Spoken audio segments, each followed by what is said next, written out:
AIIMS के doctor योग से अल्जाइमर के इलाज पर शोध करने में जुटे हैं। 3 वर्ष तक यह शोध चलेगा। वैसे एम्स के डॉक्टरों को उम्मीद है कि योग माइल्ड अल्जाइमर के इलाज में मददगार होगा और योग की मदद से अल्जाइमर की हल्की बीमारी को आगे चलकर गंभीर बीमारी में तब्दील होने से रोका जा सकेगा।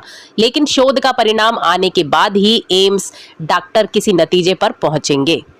एम्स के न्यूरोलॉजी विभाग और एनाटमी विभाग के डॉक्टर मिलकर यह शोध कर रहे हैं। एम्स के डॉक्टर कहते हैं कि उम्र बढ़ने का असर शरीर के हर हिस्से पर होता है, मस्तिष्क पर भी इससे अछूता नहीं है। इस वजह से लोगों को भूलने की समस्या होने लगती है। अल्जाइमर की शुरुआत हल्के लक्षणों के साथ होती है, जिसे अक्सर लोग समझ नहीं पाते। उम्र बढ़ने के साथ बीमारी गंभीर हो जाती है। यह डिमेंशिया बीमारी के करीब 70% मामलों का कारण बनता है। न्यूरोलॉजी विभाग की प्रोफेसर डॉक्टर मंजरी त्रिपाठी ने बताया कि डिमेंशिया की हल्की बीमारी से पीड़ित 25% मरीजों की बीमारी हर वर्ष गंभीर डिमेंशिया में तब्दील हो जाती है। जेनेटिक कारणों के साथ साथ गलत जीवन शैली भी इस बीमारी का कारण बनता है। Bureau report BBC 24/7 news. Check करेंगे आपका अकाउंट जब आप वापस आएंगे कि पिछली बार 30 रुपए कम लाए थे तो इस बार तो नहीं कम लाए, तो somebody will have to pay attention to your work, to your action, तो that becomes then dementia। और वो धीरे धीरे धीरे बढ़ता है जब तक वो लास्ट स्टेज में नहीं आता, जब तक हम बिस्तर पे आ जाते हैं या फिर पेशाब कर रहे हैं या फिर शौचालय, वो भी बेड पे, टॉयलेट भी बेड पे होने लगता है, खाना नहीं खा पाते, ट्यूब से खाना देना पड़ता है लास्ट स्टेज में, तो वो एडवांस्ड डिमेंशिया होता है, स्टेज 3 वाला। तो हम जो रिसर्च है वो मोस्टली ये ढूंढने में लगी हुई है कि ये जो माइल्ड स्टेज से जो मेजर में जाते हैं, हर कोई नहीं जाता, 25% जाते हैं। मतलब अगर 100 आपके माइल्ड कॉग्निटिव इम्पेयरमेंट के पेशेंट हैं, माइनर न्यूरोकॉग्निटिव डिसऑर्डर के, उसमें से 25% एनुअली हर साल प्रोग्रेस करेंगे मेजर में। तो क्या है, हर ऑर्गन उसमें एजिंग होती है। जैसे जो हमको दिखती है वो हमारा स्किन होता है, स्किन पे झुर्रियाँ आ जाती हैं, बाल जो दिख रहा है वो सफ़ेद हो जाते हैं। वैसे हर ऑर्गन बॉडी का एजिंग प्रोसेस में इन्वॉल्व है और नॉर्मली दिस इज़ फिजियोलॉजिकल, मतलब ये नॉर्मल के एंटिटी में आता है। हाउएवर कई कंडीशंस ऐसी होती हैं जिसमें normal ageing of the brain जो होती है, normal ageing of the brain में हमारे थोड़े बहुत जो न्यूरॉन्स या कोशिकाएं हैं उनका जो नंबर है कम होता है, ब्रेन का थोड़ा सा साइज श्रिंक होता है नॉर्मल एजिंग में। उसके साथ चेंजेस क्या दिखते हैं कि हम थोड़ा स्लो हो जाते हैं। हम जो चीज़ 2 मिनट में कर सकते थे, हो सकते हैं 5 मिनट लगाएं उसके लिए। हम जो चीज़ को प्लान करने में कि ये सीक्वेंस में हमको करना है, वो हम शायद 5 मिनट लगाते होंगे और थोड़ी नॉर्मल एजिंग में हम 10-15 मिनट लगा सकते हैं उसी चीज़ को प्लान करने में। या कोई पेपर हम लिख रहे हों या कोई न्यूज़ आर्टिकल हम रिपोर्ट कर रहे हों, अगर हम यंग एज में उसको 15 मिनट में लिख रहे थे तो ओल्डर एज में हो सकता है हम उसको आधा घंटा लगाएं लिखने में। तो ये नॉर्मल एजिंग में आता है। पर कई बार इसके साथ पैथोलॉजिकल चेंजेस या फिर जो रोग के चेंजेस होते हैं वो आते हैं, वो डिटेक्ट नहीं हो पाते हैं क्योंकि बदकिस्मती से उसे माना जाता है कि ये बूढ़ा हो गया है या सठिया गया है या फिर ये उम्र की वजह से हो रहा है या सनकी हो गया है। अगर मेमोरी वगैरह में चेंज आते हैं तो बोलते हैं सठिया गया है, अगर बिहेवियर में चेंज आते हैं तो बोलते हैं सनकी हो गया है। बट एक्चुअली वो चेंजेस जो हैं वो ऐसी स्टेज में होते हैं जो माइल्ड होते हैं और धीरे धीरे वो 1, 2, 3, 4, 5 साल में बढ़ के वो डिमेंशिया की तरफ जा सकते हैं।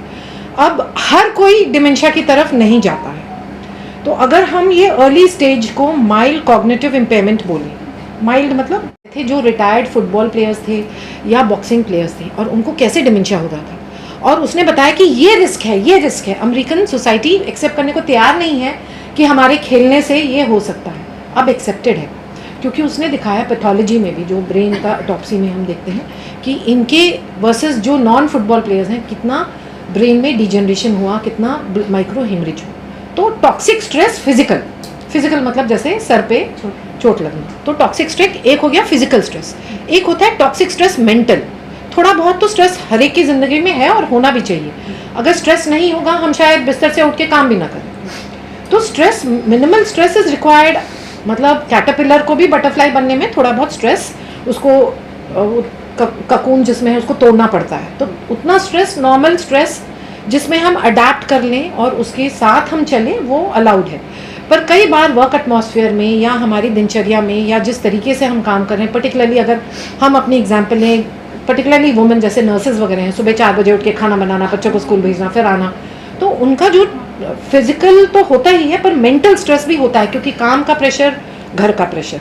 तो ऐसे अन्य, मैंने तो उदाहरण दिया है, पर ऐसे मेंटल स्ट्रेस हो सकता है किसी को हो रहा हो जो टॉलरेट ना हो रहा हो या एडजस्ट ना हो रहा हो, या फिर उसके साथ हम अडेप्ट ना कर पा रहे हो। इस चीज़ को हम बोलते हैं रेजिलियंस। रेजिलियंस मतलब हम लचीले हैं, हम फिजिकली भी लचीले हैं अपने मतलब मूवमेंट में, या फिर माइंड में भी हम फ्लेक्सिबल हैं। किसी भी 1 मिनट स्ट्रेस हुआ, उसको भूल के पीछे फेंके बोरा, हम आगे बढ़े, ऐसा नहीं होता है। कई बार वो बोरा हम उठा के चलते हैं और वो स्ट्रेस हमारे माइंड में बार बार घूमता है, उसकी वजह से मेंटल स्ट्रेस होता है। तो वो भी प्रूवन है। स्ट्रेस क्या करता है? स्ट्रेस कॉर्टिसोल हार्मोन एक होता है, उसको बढ़ाता है। कॉर्टिसोल क्या करता है? जो हमारी मेमोरी की जो ऑर्गन है ब्रेन में, हिपोकैम्पस, उसकी साइज को वो श्रिंक कर, स्टेज पे हम उसको बढ़ने से प्रिवेंट कर सकते हैं। तो इसके लिए बहुत सारी दवाइयों की स्टडीज़ हुई जो फेल हुई अभी तक। जैसे जो दवाई हम डिमेंशिया में यूज़ करते हैं वो माइल्ड कॉग्निटिव इम्पेयरमेंट में ट्राई हुई हैं, पर अभी तक उनमें से कोई भी सक्सेसफुल ट्रायल नहीं हुई है कि ये दवाई लो और इससे माइल्ड से मेजर नहीं होगा। तो दवाइयों के स्टेज पे अभी रिसर्च जारी है, पर हम जानते हैं कि जो डिमेंशिया है या मेजर न्यूरोकॉग्निटिव डिसऑर्डर है, ये बहुत ही कॉम्प्लेक्स प्रॉब्लम है। ये ऐसी प्रॉब्लम नहीं है कि जो एक ही चीज़ से ठीक हो। हाँ, इसका फाइनल डिफेक्ट हमको पता है कि जो एस्टाइलकोलिन होता है, वो मेमोरी केमिकल होता है, वो कम हो जाता है, तो उसको हम दवाइयों से हम रिप्लेनिश करते हैं, एस्टाइलकोलिन जो बढ़ाती है दवाइयों से। पर उस लेवल पे पहुंचा कैसे, वो केमिकल कम कैसे हुआ, उसके लिए बहुत कॉम्प्लेक्स हाइपोथेसिस है कि हो सकता है इससे हो सकता है इससे हो सकता है इससे हो। तो क्या क्या चीज़ें हैं? कुछ ऐसी चीज़ें हैं जो अपनी जीवन शैली में है, और जो जीवन शैली में है वो पाया गया है मोस्ट इम्पॉर्टेंट होता है, जैसे अपना मोटापा, या फिर बैठना बहुत लंबे समय तक हम बस बैठ ही रहे हैं और हम खड़े नहीं हो रहे हैं, फिजिकली एक्टिव नहीं है, कुछ भी अपने पैरों पे हाथ से नहीं कर रहे हैं।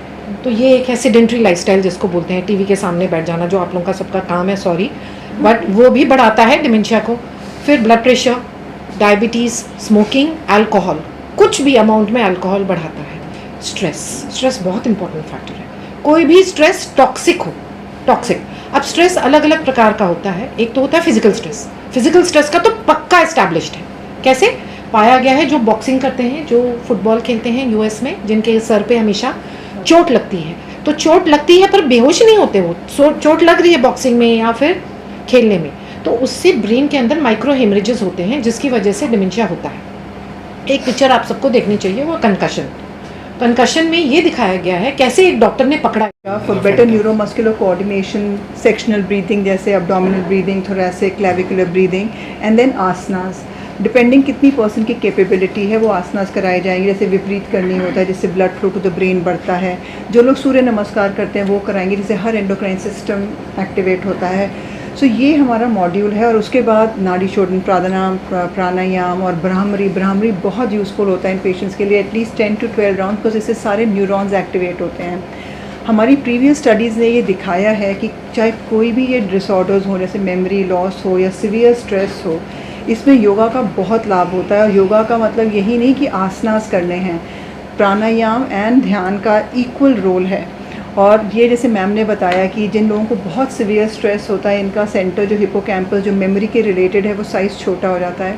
और हमारी स्टडीज़ ने दिखाया है कि योगा करने के बाद कई फैक्टर्स ब्रेन ऐसे सिक्रीट करता है, जिससे ब्रेन की neuroplasticity, how brain response to different stimuli, stress situations change, and उसकी अडेप्टेबिलिटी बढ़ती है, उसकी रेजिलियंस बढ़ती है। We become more emotionally resilient, क्योंकि वो हिपोकैम्पस का साइज़ बढ़ता है। डिफरेंट एरियाज़ हैं जिनमें ग्रे मैटर भी बढ़ता है, जैसे कि प्री फ्रंटल कॉर्टेक्स, ब्रेन में ब्लड फ्लो बढ़ता है। तो ये सारा हमारी स्टडीज़ ने दिखाया है कि वेरियस फैक्टर्स जो न्यूरोप्लास्टिसिटी बढ़ाते हैं ब्रेन में, जैसे ब्रेन डिराइव न्यूरोट्रोफिक फैक्टर्स हैं, DHEA है, जैसे स्लीप वेक साइकिल जो रेगुलेट करता है, melatonin which is very important, जैसे मैम ने बताया स्लीप डिस्टर्ब हो रही है, तो जो हमारा circadian rhythm sleep wake cycle regulate करता है, जिससे हमारा हार्मोनल इश्यूज़ भी रेगुलेट हो जाते हैं, ये भी नॉर्मलाइज होता है योगा से, बिकॉज मेलाटोनिन के लेवल्स बढ़ते हैं। और जैसे अभी डिस्कस किया कि stress plays a very important role. Stress के साथ एक हमारी स्टडीज़ ने दिखाया है कि हम लोग एज फास्टर करते हैं, चाहे हमारी उम्र 50 साल हो पर हमारी एक्चुअल उम्र होगी 70 साल, biological age will be much more. पर हमने योगा से देखा कि हमारी जो एक्चुअल बायोलॉजिकल एज थी, अगर कोई 50 साल का इंसान है उसकी उम्र एक्चुअली 30 साल की है, क्योंकि उससे टीलोमियर्स शॉर्ट हो रहे हैं, उसके हमारे ऐसे जीन्स एक्टिवेट हो रहे हैं जिनसे हमारी DNA रिपेयर कैपेसिटी बढ़ रही है। सर्टुएंस हैं जो लॉन्जिविटी जीन्स हैं, उनके लेवल। ये जो प्रेस मीट बुलाई थी, इसका मेन एम ये था कि हम लोगों को आगाह करें कि memory defects, mild cognitive impairment, Alzheimer's disease बहुत बढ़ रहे हैं और इनका बहुत कोरिलेशन हमारे लाइफस्टाइल से है। कम सोना, सारा वक्त ऐप्स पे रहना, fast food diet, smoking, alcohol consumption, ये कई ऐसी जीन्स हैं जो इन्वॉल्व होती हैं जिनके कारण ये होता है। परंतु हमारे unhealthy lifestyle, fast food diet, inflammatory diet, trans fat, salt, sugar ज़्यादा खाने से देखा गया है कि ये मेमोरी डिफेक्ट्स बढ़ गए हैं। और दैट इज़ वाई इनके लिए ड्रग्स तो हैं, बट अगर कोई चीज़ हमारे गलत रहन सहन से, गलत खाने से बढ़ रही है तो उसको करेक्ट करना भी एक माइंड बॉडी एनर्जी मेडिसिन से ही बेस्ट है, जो योगा है। तो ये हमारा मेन एम है कि इन लोगों को योगा कराया जाए, जिसमें सूक्ष्म व्यायाम, प्राणायाम, जैसे भ्रामरी, नाड़ी शोधन प्राणायाम, हल्की तरह से कपाल भारती कराते हैं, फिर इनको आसनास कराते हैं जितने भी वो कर सकते हैं, जिससे कि ब्लड फ्लो ब्रेन में बढ़े, और फिर इनसे हम ध्यान कराते हैं। और फिर हमने इनकी स्टडी होती है योगा करने से पहले, शुरू करने से पहले, और फिर योगा करने के बाद। और ये हम ज़रूर एम्फसाइज करना चाहते हैं कि yoga should be done daily. जैसे हम कभी घर से नहीं निकलते ब्रश करे बिना, उसी तरह योगा को वैसे ही प्रैक्टिस करना चाहिए। कोई चीज़ बिना पैसा खर्च करे, नो साइड इफ़ेक्ट्स, जिसका इतना फ़ायदा हो। And it is not only targeting one system, ये पूरे बॉडी को टारगेट करती है। और ये मैं आपको बताना चाहती हूँ, बहुत इंपॉर्टेंट ये समझने का है कि चाहे कितनी भी डिजीज़ेज़, ये जो कॉम्प्लेक्स लाइफस्टाइल डिजीज़ेज़ हैं, चाहे वो डायबिटीज़ हो, हाइपरटेंशन हो, ये कार्डियोवैस्कुलर डिजीज़ हो, अनएक्सप्लेन मेल फैक्टर इनफर्टिलिटी हो, ग्लूकोमा हो, डिप्रेशन हो, कैंसर हो, ऑटो इम्यून डिजीज़ हो, इन सभी डिजीज़ेस का एक कॉमन अंडरलाइंग मैकेनिज्म पाया गया है, जैसे कि ऑक्सीडेटिव तनाव, inflammation, stress, anxiety, accelerated ageing, जैसे छोटे टीलोमियर्स हो जाते हैं, over active sympathetic nervous system. परंतु योगा से कोई ऐसी ड्रग नहीं है जो इन सबको टारगेट कर सके, परंतु योगा इन सभी चीज़ों को टारगेट करता है। ऑक्सीडेटिव तनाव कम करता है, साइकोलॉजिकल तनाव कम करता है, पैरासिम्पैथेटिक एक्टिविटी को बढ़ाता है, जिससे हमारा स्ट्रेस कम होता है, रिपेयर मैकेनिज़्म बढ़ते हैं। और ये देखा गया है कि ये हमारे ब्लड फ्लो को रेगुलेट करता है, हमारी एजिंग को डिले करता है, हमारे ब्रेन में ऐसी चेंजेस लाता है जिसके कारण हमारी मेमोरी बढ़ती है, हमारी इमोशनल रेजिलियंस बढ़ती है। तो इसको आई थिंक इतना इम्पॉर्टेंट है। और अब तो साइंटिफिक बेस्ड स्टडीज़ दिखा रही हैं, ये हमारे लैब में हुई हैं यहाँ एम्स में, न्यू दिल्ली में, और ये प्रूव करती हैं श्योर कि ये कितना बेनिफिशियल है इन सभी डिजीज़ेज़ में। जो मरीज का याददाश्त चले जाते हैं उसके लिए एम्स जो है, मरीज कैसे आए उसके लिए क्या कोई टोल फ्री नंबर या कोई नंबर? हाँ, ये नंबर हम शेयर करेंगे आपके साथ, ये आपको देंगे अभी, तो वी विल शेयर दैट। और उसके बाद ये मरीज़ न्यूरोलॉजी में दिखाए डॉक्टर मंजरी त्रिपाठी को, और फिर ये हमारे पास आए।